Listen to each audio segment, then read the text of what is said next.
Hello everyone, I hope you are well guys. So today topic is investment decision. So guys, last video में हमने investment decision का part capital budgeting technique पे उस पर कई सारे क्वेश्चन सॉल्व किए हैं. कैपिटल बजटिंग टेक्निक के जो पार्ट्स थे पे back period, NPV, net present value, ARR, average rate of return, profitability index, तो हमने 4 टेक्निक्स पे बातें कर ली. 4 टेक्निक्स पे हमने क्वेश्चन सॉल्व कर लिया. बस आपको मैंने लास्ट टेक्निक नहीं बताया है, IRR, internal rate of return. Okay, but यहाँ पे ये वर्ड यूज़ हुआ है इंटरनल रेट ऑफ रिटर्न, आप यहाँ पे देख रहे होगे. मैं उसको थोड़ा सा यहाँ पे डिस्क्राइब कर दूंगी, लेकिन मैं इस पर भी एक वीडियो बना दूंगी जिसपे आप समझ जाओ कि IRR होता क्या है और उसको कैसे फाइंड आउट करते हैं. ओके, बट हम आज जो क्वेश्चन सॉल्व करेंगे ये एक इम्पॉर्टेंट क्वेश्चन है. इस क्वेश्चन पे हमने अभी तक जो भी पढ़ा है सब इस पे अप्लाई करेंगे, सब देख लेंगे, और साथ ही साथ इसमें कुछ ट्विस्ट एंड टर्न्स भी हैं, उसको भी देख लेंगे, समझ लेंगे कि अगर ऐसे कुछ क्वेश्चंस गिवन, अगर हमें आउटपुट ऐसा गिवन नहीं होता है और हमें कुछ ऐसे इनपुट्स गिवन होते हैं, तो उस इनपुट के बेसिस पे हम कैसे अपने आउटपुट फाइंड आउट कर सकते हैं. ओके, तो चलते देखते हैं, स्टार्ट करते हैं. So guys, the question is following data has been available for a capital project. Okay, एक कैपिटल प्रोजेक्ट मतलब एक प्रोजेक्ट किया गया है, उस प्रोजेक्ट पे कुछ यहाँ पे डेटाज आपको गिवन है. क्या क्या डेटाज गिवन है? Firstly annual cash inflows given है. ठीक है, तो जो हम प्रोजेक्ट पे इन्वेस्टमेंट कर रहे हैं, उस इन्वेस्टमेंट में जो हमारा कैश इनफ्लोज आने वाला है फ्यूचर में, उसका कैश इनफ्लोज की वैल्यू गिवन है 1 लाख रुपीज़. तो गाइज यहाँ पे केवल एक ही कैश इनफ्लोज दिया हुआ है 1 लाख रुपीज़, लेकिन इसका यूजफुल लाइफ कितना दिया हुआ है? यूजफुल लाइफ दैट मीन्स जो नंबर ऑफ ईयर्स दिए हुए हैं वो कितने दिए हुए हैं? 4 ईयर्स तक. तो हमारा जो कैश इनफ्लोज आने वाला है वो कितने सालों तक आने वाला है? 4 साल तक आने वाले हैं. ठीक है, 4 ईयर्स तक आने वाले हैं. तो एक ही कैश इनफ्लोज दिखा रहा है और 4 ईयर्स तक आने वाले हैं, तो इसका मतलब ये है कि हमारा एक ही जो कैश इनफ्लोज है वही 4 साल तक आएगा. मतलब फर्स्ट ईयर में भी हमारा 1 लाख रुपीज़ आएगा, सेकेंड ईयर में भी हमारा 1 लाख रुपीज़ आएगा, थर्ड ईयर में भी हमारा 1 लाख रुपीज़ आएगा, एंड फोर्थ ईयर में भी हमारा 1 लाख रुपीज़ आएगा. इस क्वेश्चन में जो आपका सैवेज वैल्यू है वो 0 है. तो गाइज, मैंने आपको सैवेज वैल्यू बताया था एनपीवी में, और ARR में बताया था मैंने आपको. तो ARR में जो हमने स्क्रैप वैल्यू पढ़ा था वही यहाँ पे सैवेज वैल्यू है. ठीक है, इज इक्वल टू 0 है, मतलब यहाँ पे कोई भी आपका स्क्रैप वैल्यू नहीं लग रहा है. ओके, बट यहाँ पे इंटरनल रेट ऑफ रिटर्न, जिसको हम IRR भी कहते हैं. Okay, internal rate of return को ही हम IRR कहते हैं. ओके, तो यहाँ पे इंटरनल रेट ऑफ रिटर्न 12% है गिवन. ठीक है, मतलब इंटरनल रेट ऑफ रिटर्न यही होता है कि जो भी आप प्रोजेक्ट पे इन्वेस्टमेंट कर रहे हो और फ्यूचर में आपका किस परसेंटेज पे कैश इनफ्लो आने वाला है. ठीक है, तो वही हम इंटरनल रेट ऑफ रिटर्न देखते हैं. ठीक है, प्रॉफिटेबिलिटी इंडेक्स मैंने आपको बताया था इज अ परसेंटेज रेशियो होता है एक्चुअली कैश इनफ्लोज और आउटफ्लोज का. तो वो आपका गिवन है, कितना गिवन है क्वेश्चन में? 1.064. ओके, कैलकुलेट क्या करना है? कॉस्ट ऑफ प्रोजेक्ट कैलकुलेट करना है, कॉस्ट ऑफ कैपिटल कैलकुलेट करना है, एनपीवी कैलकुलेट करना है, और पे बैक पीरियड कैलकुलेट करना है. सो गाइज, हमने एनपीवी और पे बैक पीरियड कैलकुलेट करना तो लास्ट वीडियो में सीख लिया था, बट कॉस्ट ऑफ प्रोजेक्ट और कॉस्ट ऑफ कैपिटल कैलकुलेट करना नहीं सीखा था. हम इस वीडियो में हम वो भी सीखेंगे. Okay, so cost of project और कॉस्ट ऑफ कैपिटल जो है वो एक्चुअली थर्ड यूनिट बॉन्ड्स और शेयर्स के पार्ट्स हैं, बट कोई नहीं, हम यहाँ पे इसको देख लेंगे और सीख लेंगे. ओके, सो गाइस, आपको क्वेश्चन समझ में आ गया होगा कि क्वेश्चन में क्या गिवन है और क्या क्या चीज़ें गिवन है. ओके, बट क्वेश्चन में एक चीज़ और भी गिवन है, वो है PV factors at different rates are given below. मतलब यहाँ आपको डिस्काउंटिंग फैक्टर्स अलग अलग रेट्स पे पहले से ही क्वेश्चन में गिवन है, आपको कैलकुलेट करने की ज़रूरत नहीं है डिस्काउंटिंग फैक्टर को. ओके, तो डिस्काउंटिंग फैक्टर पहले से आपका गिवन है. First year, second year, third year, fourth year, हम 4 साल के लिए इन्वेस्टमेंट कर रहे हैं. 4 साल तक हमारा जो कैश इनफ्लोज आने वाला है उस पर अलग अलग परसेंटेज के डिस्काउंटिंग फैक्टर्स दिए हुए हैं. 12, 11, 10, 9% के गिवन है क्वेश्चन में, आपको यहाँ पे कैलकुलेट नहीं करना है. ओके, सो क्वेश्चन आपको समझ में आ गया होगा. ठीक है, अब ये क्वेश्चन एक बार अच्छे से देख लो. ओके, अब हम इसके सॉल्यूशंस पे चलेंगे. तो सॉल्यूशंस ये है गाइज, मैं आपको दिखाती हूँ सॉल्यूशन कैसे करने हैं, सॉल्व कैसे करने के स्टेप आपको मैं बताऊंगी.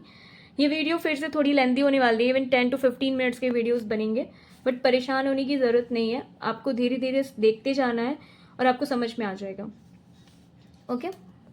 सो क्वेश्चन में हमने देखा था कि हमें cost of project find out करना है पहले, तो हम पहले इसी को सॉल्व करेंगे, कॉस्ट ऑफ प्रोजेक्ट को। ठीक है, हमारा IRR 12% क्वेश्चन में गिवन है, मैंने आपको बताया है कि 12% IRR गिवन है, तो हमें cost of project find out करना है। तो मैंने यहाँ पे लिखा है ना कि at 12% IRR sum of total cash inflows, हमारा जो internal rate of return given है 12%, उसी परसेंटेज पे हम cost of project find out करेंगे, क्योंकि हमारा जो कैश इनफ्लो आने वाला है वो 12% पे आने वाला है, तो हमारा कॉस्ट ऑफ प्रोजेक्ट भी हम उसी पे फाइंड आउट करेंगे। तो यहाँ पे मैंने लिखा है at 12% IRR sum of total cash inflows, ठीक है, वही आपका होगा कॉस्ट ऑफ प्रोजेक्ट। ठीक है, देखो कॉस्ट ऑफ प्रोजेक्ट को ही हम कैश आउटफ्लो भी कहते हैं। कैसे, मैं बताती हूँ। कॉस्ट ऑफ प्रोजेक्ट का मतलब क्या होता है, इसका पहले मतलब समझ लो। कॉस्ट का मतलब होता है दाम, प्रोजेक्ट का मतलब जो हम प्रोजेक्ट कर रहे हैं, तो प्रोजेक्ट पे आप कितना दाम लगा रहे हो, ठीक है, आप भी जो प्रोजेक्ट कर रहे हो उस पर कितना दाम लग रहा है, कितना कॉस्ट लग रहा है, वही तो आपका कैश आउटफ्लो है ना, कि कितना प्रोजेक्ट पे आप इन्वेस्टमेंट कर रहे हो, इनिशियल इन्वेस्टमेंट कह लो या कैश आउटफ्लो कर लो कह लो। ठीक है, तो जो प्रोजेक्ट पे आप कॉस्ट लगा रहे हो, जो दाम लगा रहे हो, जो पैसे लगा रहे हो, वही आपका कॉस्ट ऑफ प्रोजेक्ट है, और कॉस्ट ऑफ प्रोजेक्ट को ही हम कैश आउटफ्लो बोलते हैं या इसको इनिशियल इन्वेस्टमेंट भी बोलते हैं।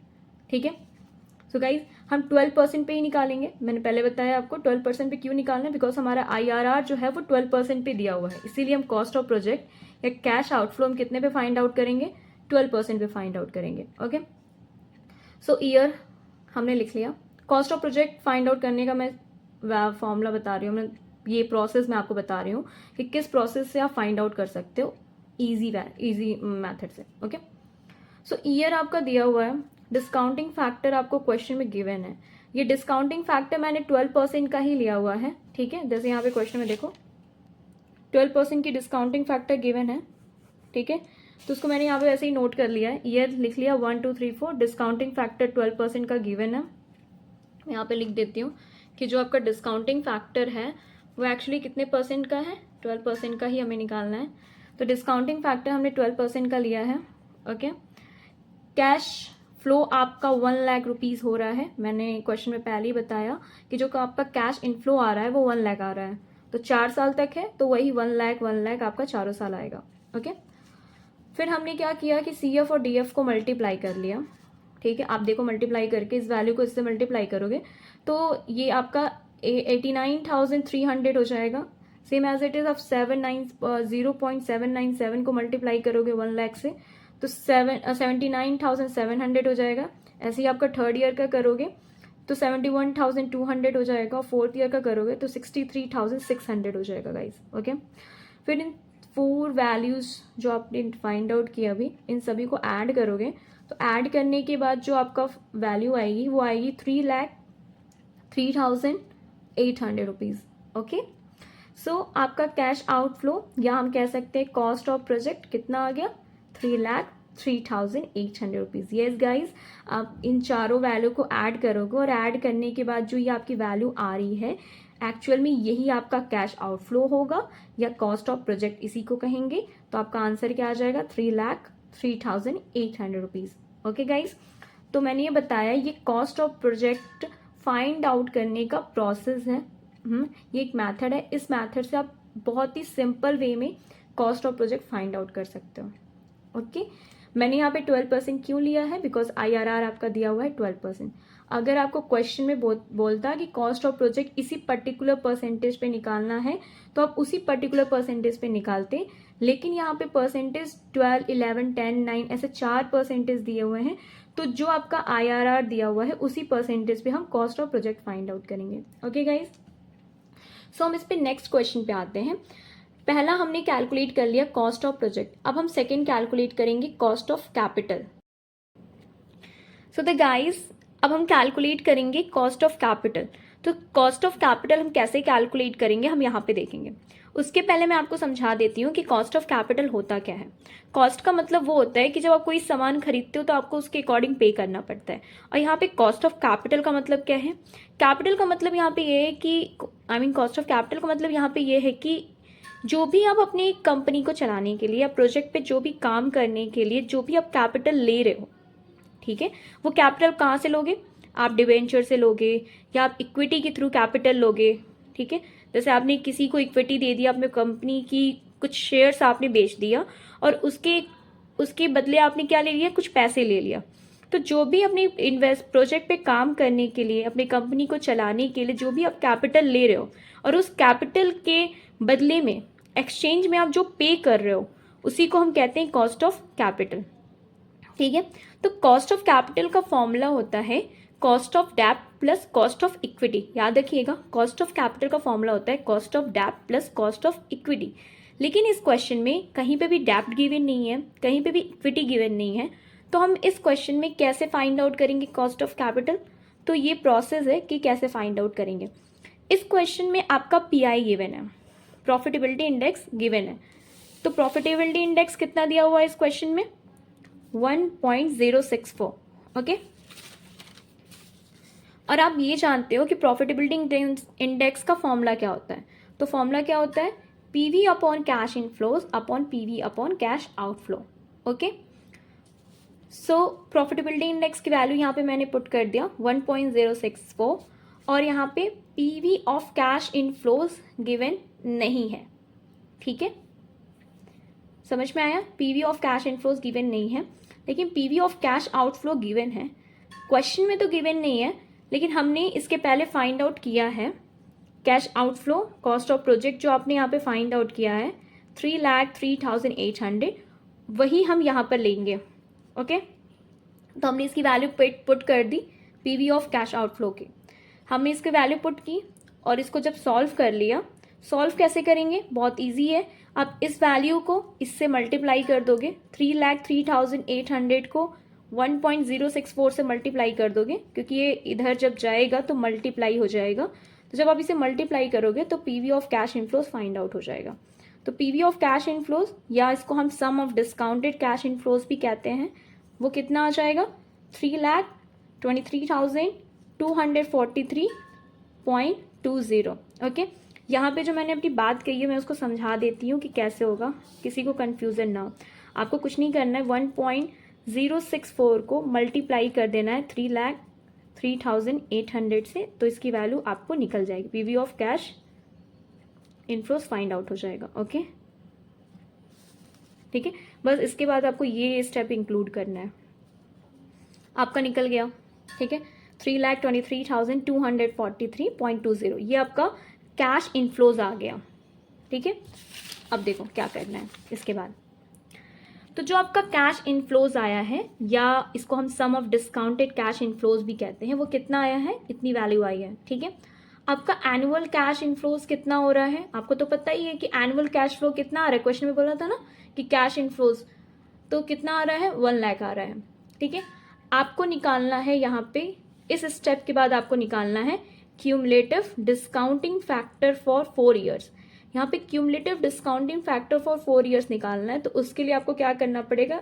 इस वाली वैल्यू को, जो कैश इनफ्लोज आया है, उसको हम जो डिस्काउंटेड कैश इनफ्लोज, याद रखिएगा डिस्काउंटेड कैश इनफ्लोज या पीवी ऑफ कैश इनफ्लोज जो आई है, उस वैल्यू को हम एनुअल कैश इनफ्लोज से डिवाइड कर देंगे, तो आपका आंसर आ जाएगा 3.232।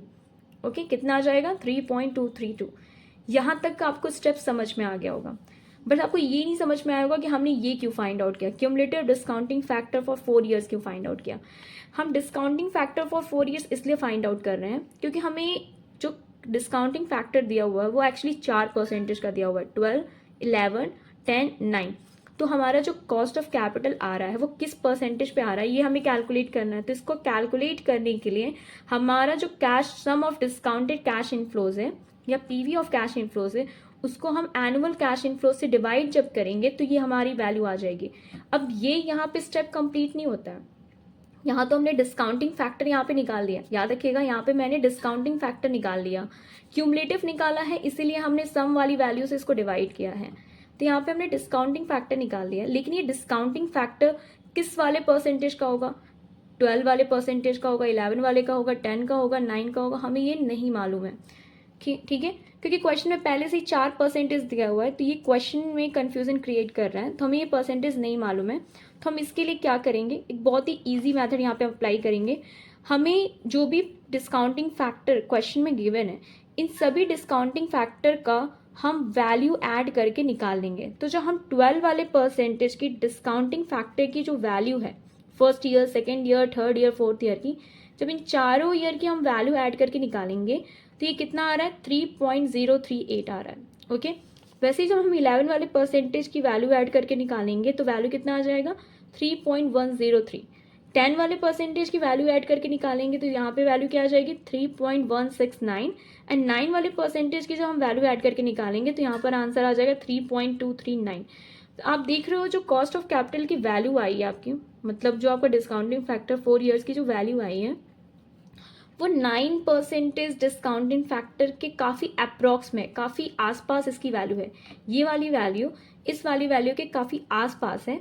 तो दैट मीन्स ये जो होगा आपका कॉस्ट ऑफ कैपिटल वो कितना आएगा, 9% आएगा। तो आपको जो भी डिस्काउंटिंग फैक्टर दिया हुआ है उसकी वैल्यू ऐड कर लेना है और जिस वैल्यू के आसपास आ रहा है वही डिस्काउंटिंग फैक्टर की परसेंटेज वैल्यू आपका कॉस्ट ऑफ कैपिटल होगा। तो जो आपका कॉस्ट ऑफ कैपिटल है वो कितना आएगा, 9%। अप्रॉक्स इसलिए लिखा है क्योंकि आपका यहाँ पे 3.232 आ रहा है और यहाँ पे 239 आ रहा है, दैट्स वाई यहाँ पे मैंने अप्रॉक्स लिखा है। तो आपका कॉस्ट ऑफ कैपिटल कितना आ जाएगा, 9%। तो जो भी आपकी कैपिटल आ रही है, आप जो भी कैपिटल आप ले रहे हो कंपनी के लिए प्रोजेक्ट पे काम करने के लिए, वो कितने परसेंटेज पे ले रहे हो, 9% पे ले रहे हो। ओके, सो गाइज यहाँ पे दो क्वेश्चन आपको समझ में आ गया होगा कि how to find cost of capital and cost of project. अब हम एनपीवी फाइंड आउट करेंगे।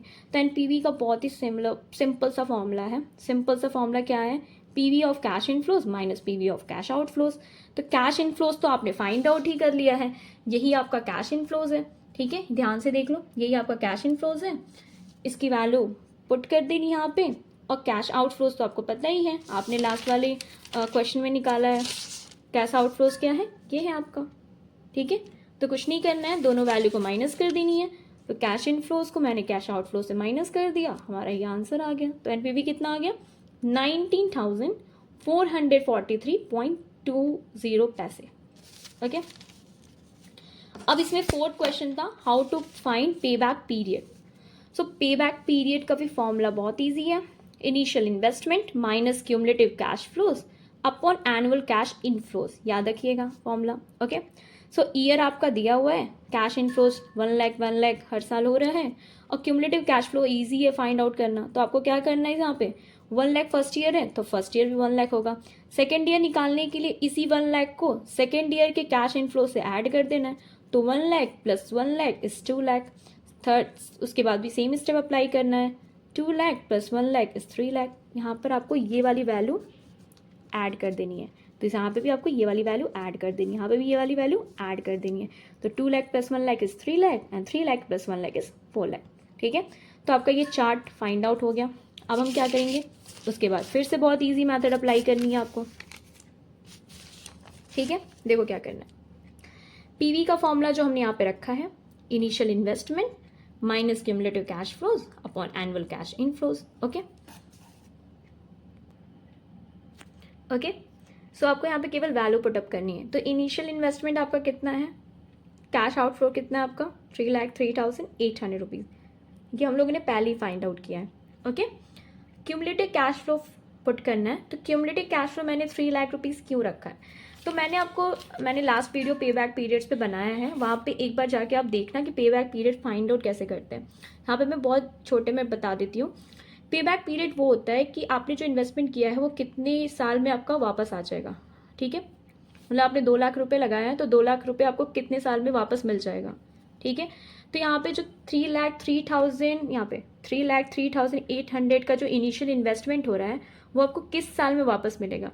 तो इसे देखने के लिए हम क्यूमुलेटिव कैश फ्लो में आएंगे। तो यहाँ पे देखो, फर्स्ट ईयर में आपको 1 लाख मिल रहा है, सेकेंड ईयर में 2 लाख और थर्ड ईयर में 3 लाख। तो आपका जो 3,03,800 का जो इनिशियल इन्वेस्टमेंट है वो कितने साल में आपको मिल रहा है, 3 ईयर्स में। ठीक है, तो 3 ईयर्स में आपको मिल रहा है। तो 3 ईयर्स का हम क्यूमुलेटिव कैश फ्लो की वैल्यू लेंगे। तो यहाँ पे जो मैंने क्यूमुलेटिव कैश फ्लो पुट किया है फॉर्मूले में, वो 3 ईयर्स की ही वैल्यू यहाँ पे हम पुट करेंगे। क्यों, क्योंकि हमारे 3 ईयर्स में ही हमारा जो इन्वेस्टमेंट है वो पूरा हो रहा है। ठीक है, मैंने पुट कर दिया। अपॉन एनुअल कैश इनफ्लो है, ध्यान से देखना, एनुअल कैश इनफ्लो है। तो इसको रखने के लिए इसके बाद वाले जो नेक्स्ट पीरियड, क्योंकि हमारी जो इन्वेस्टमेंट पूरी होगी वापस जो आएगा वो 3 से 4 ईयर के बीच में आएगा, 3 और 4 ईयर के बीच में आएगा। यहाँ से ध्यान से देखना, 3 और 4 ईयर के बीच में आएगा। तो 3 ईयर वाली मैंने क्यूमुलेटिव वैल्यू पुट कर दी है। 4th ईयर वाली हम कैश इनफ्लो की वैल्यू पुट करेंगे। तो 4th ईयर की कैश इनफ्लो कितनी हो रही है, 1 लाख मैंने पुट कर दिया। ठीक है, इसे आप सॉल्व करोगे तो आपकी ये वैल्यू आ जाएगी 0.038। हमारी फाइनल वैल्यू क्या आ जाएगी, 3.038 ईयर्स में हमारा पूरा हो जाएगा। तो यहाँ पे हम देख ही रहे हैं कि 3 ईयर्स में हमारी वैल्यू कितनी वापस आ जा रही है, 3 लाख रुपए हमें मिल जा रहा है। जो बचा है 3,800 वो कितने साल में मिल जाएगा, 0.38 ईयर्स में। तो टोटल हमारा फाइनल कितना आ गया, 3.038 ईयर्स में हमारा जो इन्वेस्टमेंट है 3,03,800 का, वो हमें रिकवर हो जाएगा, पूरा मिल जाएगा। सो गाइस, ये वीडियो थोड़ी सी लेंदी बनी है क्योंकि इस क्वेश्चन में केवल एक वैल्यू फाइंड आउट नहीं करनी थी, बल्कि आपको 4 वैल्यूज फाइंड आउट करने थे। ठीक है, इसमें काफ़ी हमने कुछ ऐसे ट्विस्ट एंड टर्न्स भी देखे कि अगर ये गिवन होता है तो हम कैसे फाइंड आउट करते हैं। आई होप आपको ये वीडियो क्लियर हो गई हो। जो भी डाउट होगा आप प्लीज़ कमेंट्स में बता देना। ठीक है, कोई भी इससे रिलेटेड वीडियोस चाहिए तो आप प्लीज़ उसके कमेंट्स में लिख देना, मैं उस टॉपिक पे वीडियोस बना दूंगी। आपको ये वीडियो अच्छी लगी हो सो प्लीज़ वीडियो को लाइक करें, सब्सक्राइब करें, शेयर